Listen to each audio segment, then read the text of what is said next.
va s'intéresser à notre hygiène bucco-dentaire. Pourquoi? Parce que c'est une circonstance à cette heure-ci. En tout cas, c'est ce que l'on espère. Il faut se laver les dents au moins 2 fois par jour.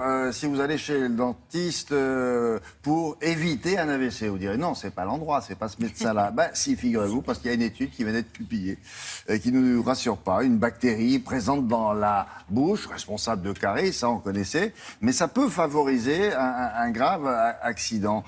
Qui a fait cette étude? Alors, ce sont des chercheurs japonais et américains qui ont mené conjointement cette étude. Ils ont suivi une centaine de patients hospitalisés après avoir subi un AVC, donc l'accident vasculaire cérébral. Alors, vous savez qu'il y a 2 types d'AVC. Le plus courant, dans 80% des cas, c'est ce qu'on appelle l'infarctus cérébral, c'est-à-dire qu'il y a un caillot qui va boucher une artère du cerveau, et une partie du cerveau ne va pas recevoir d'oxygène, les cellules cérébrales vont être endommagées. Et puis, dans 20% des cas, c'est une artère du cerveau qui va se rompre et une hémorragie va se produire dans cette partie du cerveau. C'est ce qu'on appelle l'accident hémorragique. Eh bien, ces chercheurs japonais et américains se sont rendus compte que 26% des patients qui avaient fait un AVC hémorragique avaient dans leur bouche cette fameuse bactérie très commune responsable des caries dentaires et d'autres infections dentaires, alors que seulement 6% des patients qui avaient eu un AVC, qu'on appelle l'infarctus cérébral, avaient cette bactérie dans la bouche. Donc ils font un lien, pour la première fois d'ailleurs, un lien entre l'accident vasculaire hémorragique et la présence des infections dentaires de cette bactérie très commune. Et on a expliqué le processus, comment on Alors a passé... justement, comment expliquer ce processus? Vous allez voir, c'est vraiment très intéressant. Et comment aussi expliquer que les infections dentaires, ces bactéries très communes, puissent aussi atteindre d'autres organes dans l'organisme, avoir d'autres cibles et provoquer finalement d'autres maladies. Vous allez le voir, la bouche finalement, c'est la porte d'entrée de nombreuses maladies.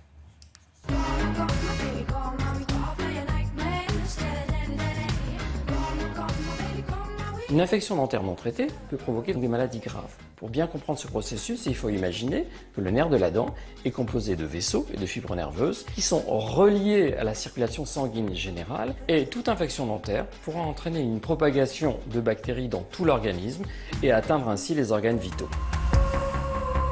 Une étude a démontré que l'accident vasculaire cérébral pouvait être provoqué par un streptocoque d'origine dentaire. Cette bactérie dentaire, lorsqu'elle arrive au cerveau, en particulier sur un terrain vulnérable, comme un patient qui a de l'hypertension ou déjà des plaques d'athérome, va fragiliser les vaisseaux du cerveau, provoquer une inflammation qui pourra même induire une rupture des vaisseaux et provoquer l'accident vasculaire cérébral hémorragique. Une infection dentaire peut aussi atteindre le cœur. Et on sait depuis longtemps que l'endocarde, qui est l'enveloppe du cœur, peut être atteinte et fragilisée par des germes d'origine dentaire pour provoquer l'endocardite infectieuse, qui est une maladie mortelle. Ce risque ne touche que les personnes qui ont eu dans leur enfance un rhumatisme articulaire aigu.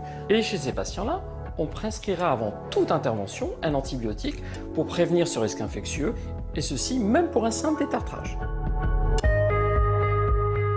Une infection dentaire peut aussi atteindre les sinus, parce que les prémolaires et les molaires maxillaires, donc les molaires du haut, rentrent dans le sinus.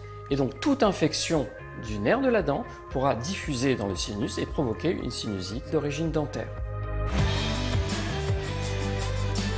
Il arrive aussi qu'une infection dentaire puisse diffuser et atteindre certains muscles ou tendons déjà fragilisés, provoquant ainsi soit des ruptures de tendons, des claquages, voire même des problèmes articulaires.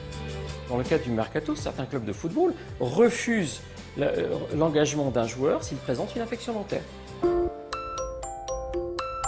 Une infection dentaire peut également perturber le déroulement de la grossesse. Des germes peuvent diffuser jusqu'au placenta, activer certaines hormones qui peuvent déclencher un accouchement prématuré. Pour prévenir tous ces risques, il suffit d'avoir une hygiène bucco-dentaire parfaitement rigoureuse, c'est-à-dire un brossage au moins 2 fois par jour, et surtout ne pas oublier la visite régulière chez le dentiste qui pourra dépister toute infection, mais aussi faire un détartrage au moins 1 fois par an.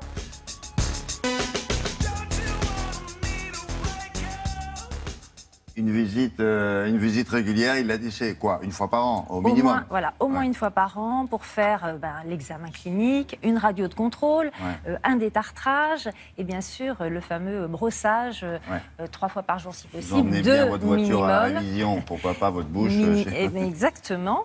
Et donc il faut prendre vraiment conscience que les infections dentaires, ces petites bactéries qu'on a dans la bouche, peuvent provoquer des complications graves et parfois mortelles. Donc c'est un problème vraiment important et les chercheurs japonais et américains qui ont mené cette étude vont maintenant essayer de comprendre si ces infections dentaires sont en lien aussi avec d'autres maladies, comme la maladie de Parkinson, comme la maladie d'Alzheimer. Donc pour l'instant, on n'en sait rien. Ce sont que des hypothèses. Mais ils vont se pencher sérieusement sur cette question. Et si vous voulez en savoir plus justement sur ces liens entre la bouche et le reste du corps, vous pouvez vous référer au livre des docteurs Alain et Jérémy Hamzala, Prendre soin de ses dents pour les nuls.